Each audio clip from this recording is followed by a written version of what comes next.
So our next speaker is Dr. Awad, Dr. Mariette Awad. She's an active researcher since she joined the AUB in 2008. Associate Professor Mariette Awad has published a book, Efficient Machine Learning, in 2015, as well as in numerous conferences and journals, and managed a few multi-million grants.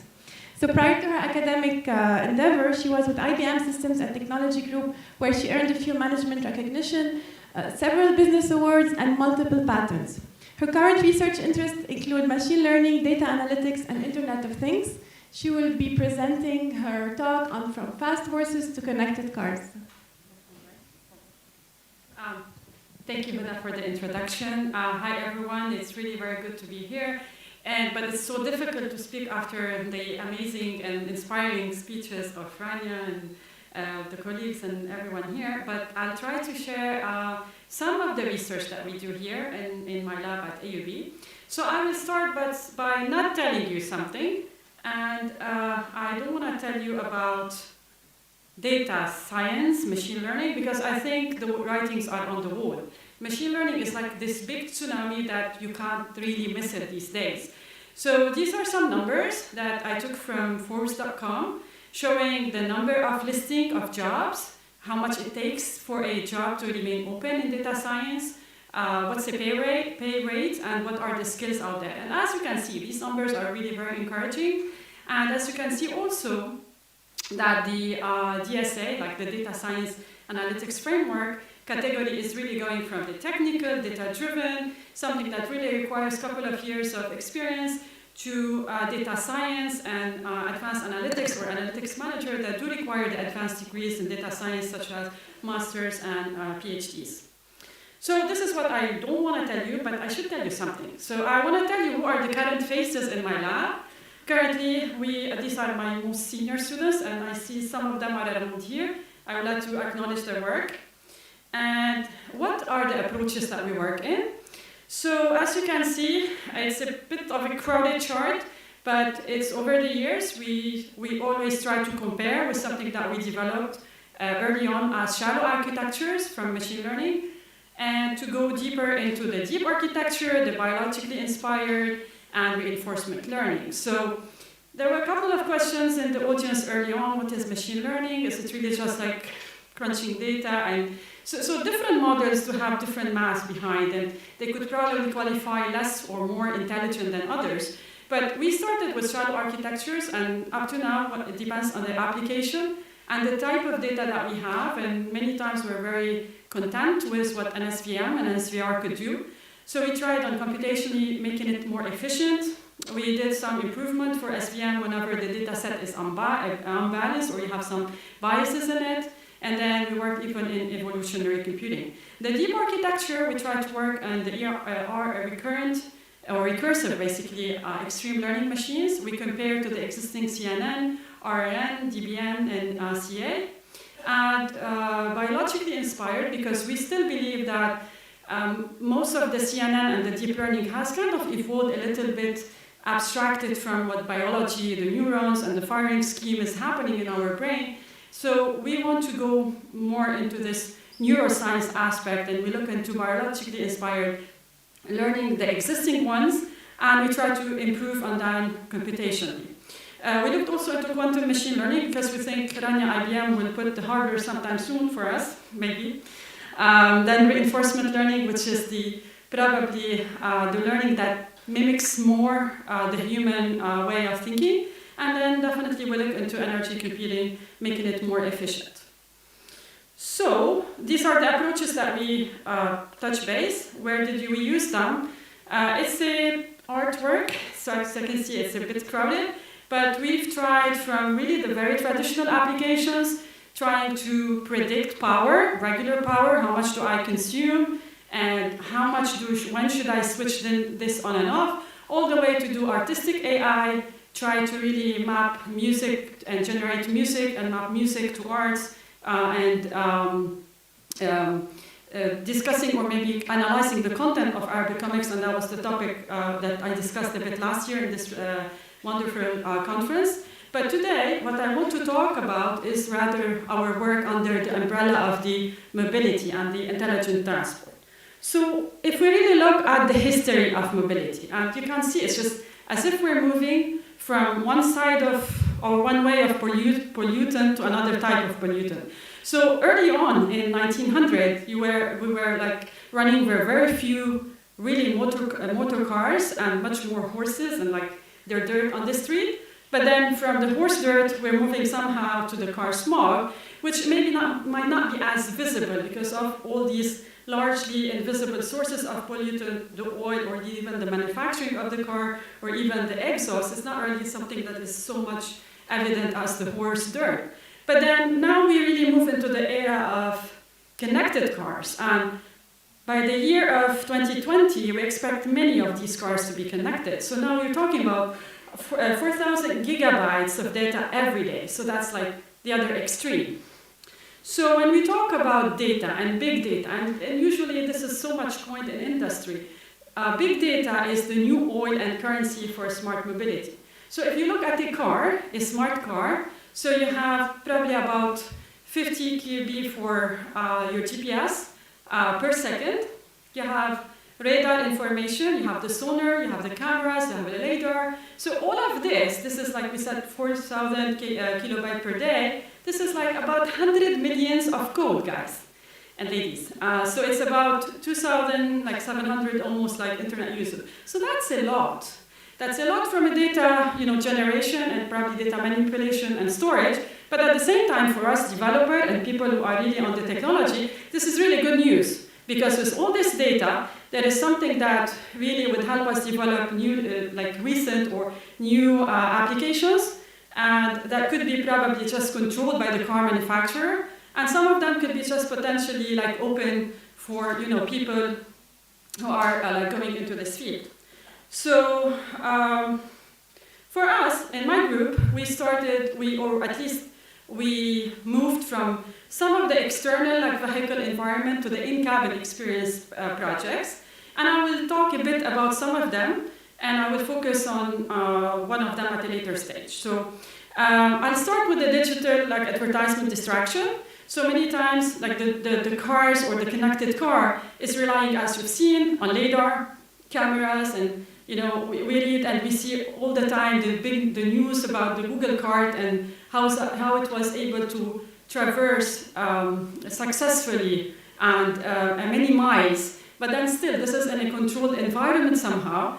And we live in Lebanon, so we know how driving is in Lebanon. And whoever is just here for the first time, we encourage you to just comment on the traffic and the driving behavior. So I think the connected car that Google is very proud of, and we are also proud of, might still need some work, and because of all the way we drive here. So there is a big thingy about the digital, right? For the camera, there's a lot of like occlusion, and there is a lot of things that fly over.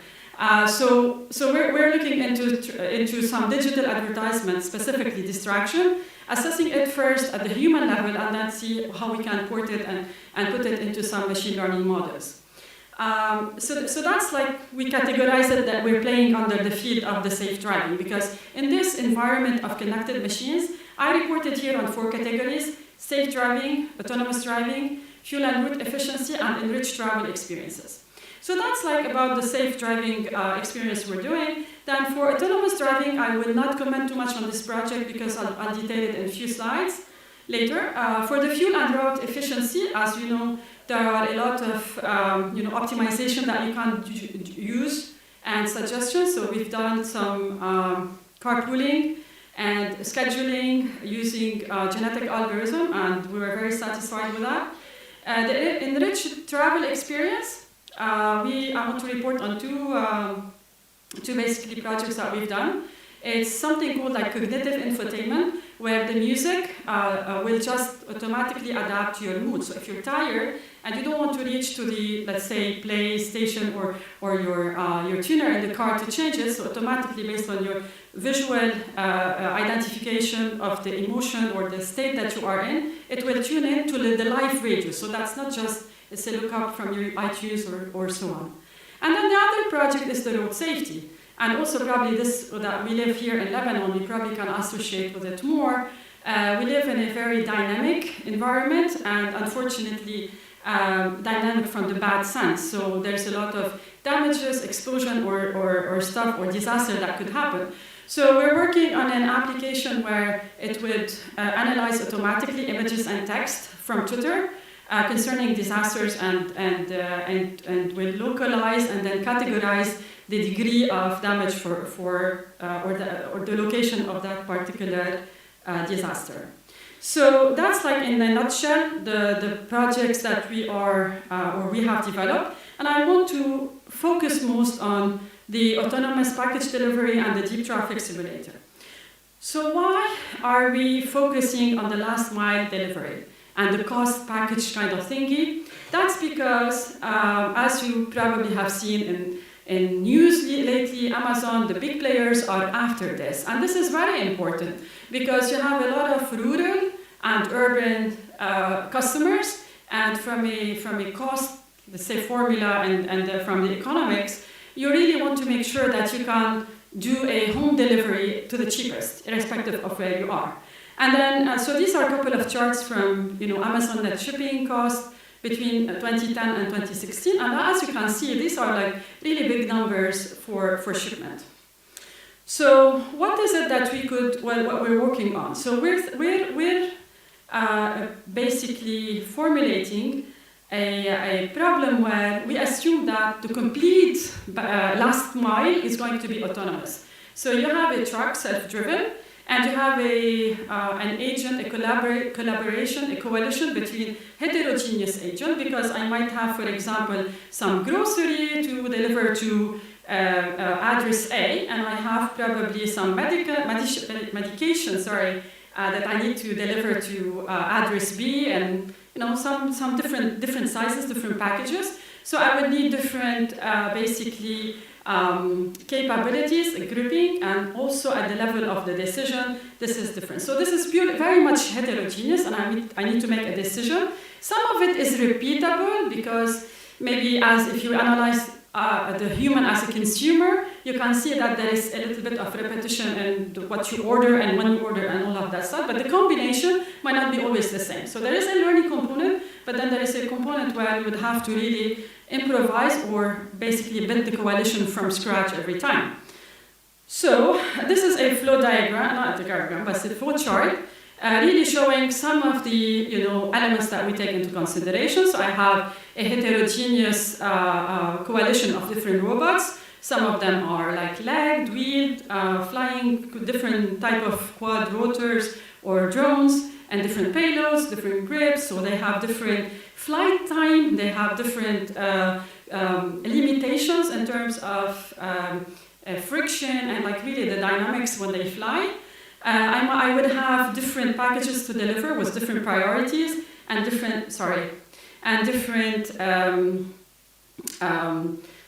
types. So basically, I need to be really able to assign the best to the best. But at the same time, we're taking into consideration that a robot can grab more than one and then drop as they go, and then still like reassemble to really do all the package delivery. So for that, this what we call, it's a heterogeneous multi-agent system, HMAS as an abbreviation. So we have multiple challenges. The environment, because it's really dynamic. The weather condition is just one of them. You have uncertain conditions. What's the environment itself? You can't really, it's not really 100% observable. And it's, so that's from the environment.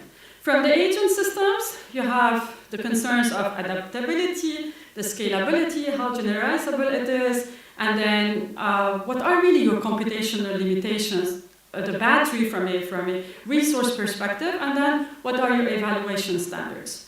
And of course, not because they are really heterogeneous, not all robots will have the same perception, so the learning parameters, the signal processing, the understanding, the computational limitations, all of these are also variables that we have to take into consideration into our workflow.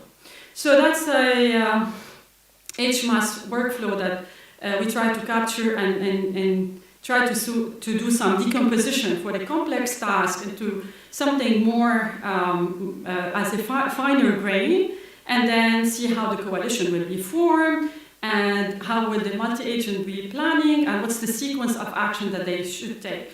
And some of the work has been listed, like really on the footprint is some of the work that we've published so far out of this work. And this is just like give you a flavor. I just did not want to be non-mathematical at all. So this is a little bit of the formulation that we do. There's much more behind, but that's just the icing of the cake. And I think I would like to really end with this chart saying that the car, really, because I think we always have this debate. When machine learning, we AI people, we like our field, so we always defend it. And Rania just touched on how AI is going to steal all of our jobs. So really, the car here is going to replace the driver from really so many hours of sitting stupidly somehow just in the traffic to drive. So it's going to do his job, but at the same time, it's going to be a conscious, nice car. So if, for example, you're not watching your diet too much, it will refuse to take you to the really junky or junk food place. Instead, it will suggest for you to go to the gym and grab something vegetarian or something. So with this, I close my lecture, and I hope I didn't go over time. Very nice closure, actually. Thank you.